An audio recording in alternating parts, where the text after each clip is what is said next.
And sunrise breaking aboard the International Space Station 257 miles above Adelaide, Australia. Just about 1 minute till release.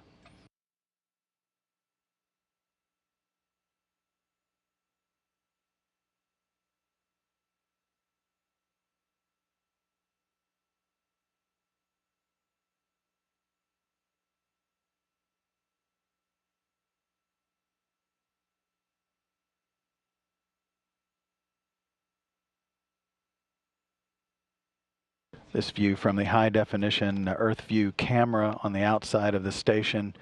50 seconds to release and departure.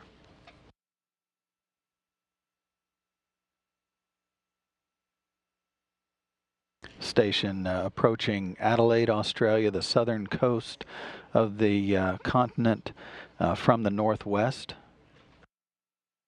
And just after release, the station will skirt almost directly over Melbourne and just to the north of Tasmania, heading out across the Tasman Sea and the southern tip of New Zealand. And we're standing by for release.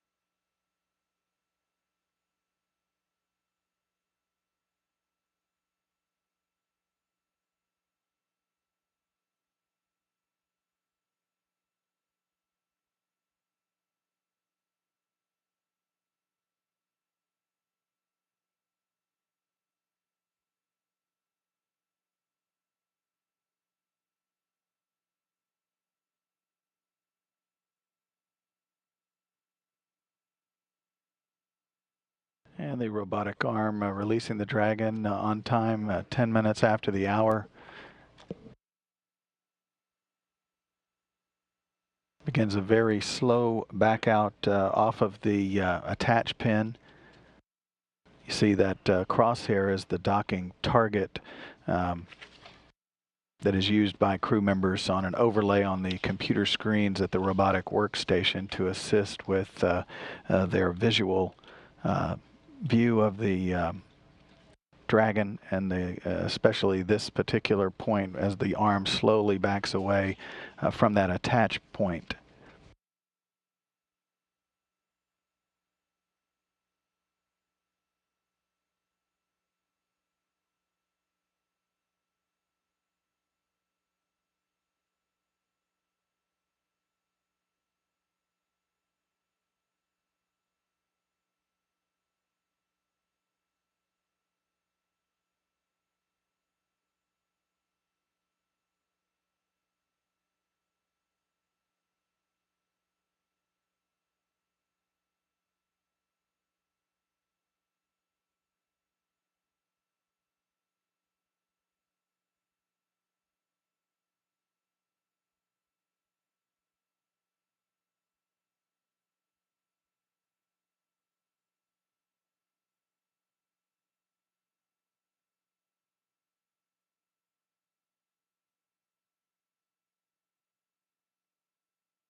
Once the arm is at a safe distance from Dragon, the first of the two close-in departure burns will take place.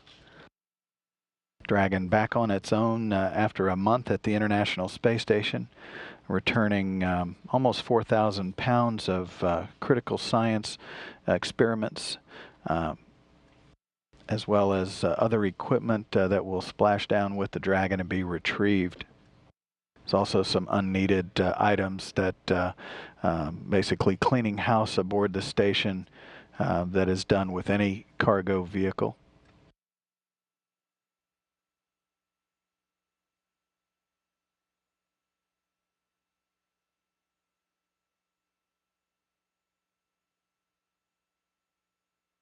And the first departure burn is armed on the Dragon, ready for the first in that series of departure maneuvers. And departure burn 1 is underway. Dragon departing. Houston copies. Molto ben fatto, Samantha. Nice job.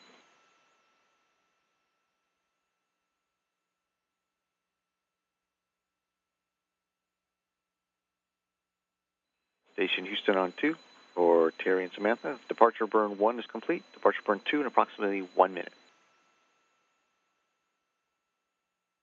Copy that. Thanks, Randy.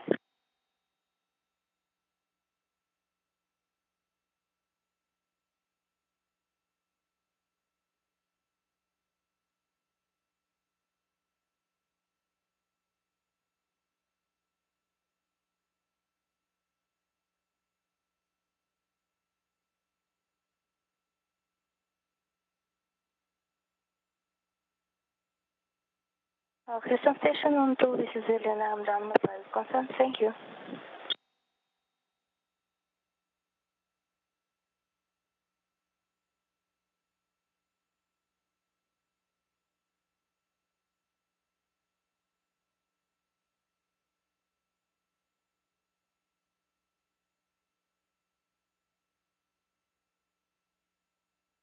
And we're standing by for departure burn number 2.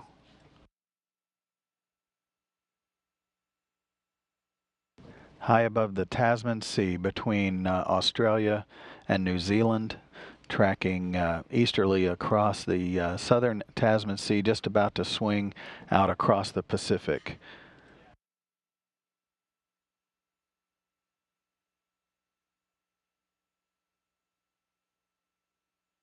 Houston, we're performing step 5 in the robotics procedure, safing the arm.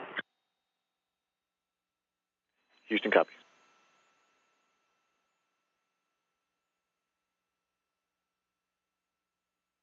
And Houston, Dragon release is complete. Your go to ground maneuver to SSRMS park position.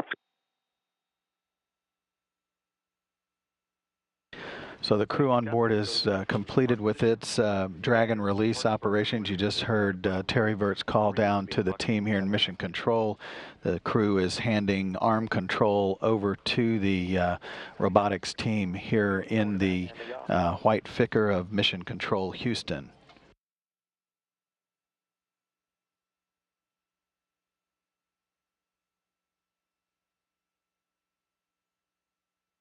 Flight Control Room 1 used for quite a number of the Space Shuttle missions in its early days before being turned over to the International Space Station as the orbiting complex grew in size and mass. Throughout its construction, requiring some additional console positions, reaching the point that it is now. The room will actually be reconfigured during the summer and fall of this year with some upgraded equipment to enhance the capabilities of the flight control team and the room itself. The Dragon now at a safe distance from the station, headed toward the imaginary keep out sphere or zone. Once it exits that about 200-meter area of the station, then the station's responsibility will be handed over formally and completely to the Space Exploration Technologies team in Hawthorne, California for the remainder of its several hours of orbital flight.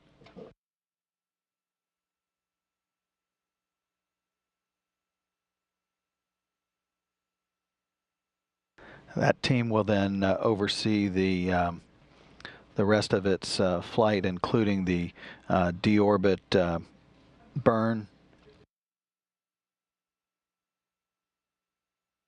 which is scheduled to occur at about 3:49 this afternoon Pacific time, 5:49 Central, 6:49 this evening Eastern time. And then less than an hour later, the scheduled splashdown of the Dragon is targeted for 4:44 p.m. Pacific, 6:44 Eastern, 7:44 this evening Eastern time. The scheduled splashdown point is about 260 statute miles southwest of Long Beach.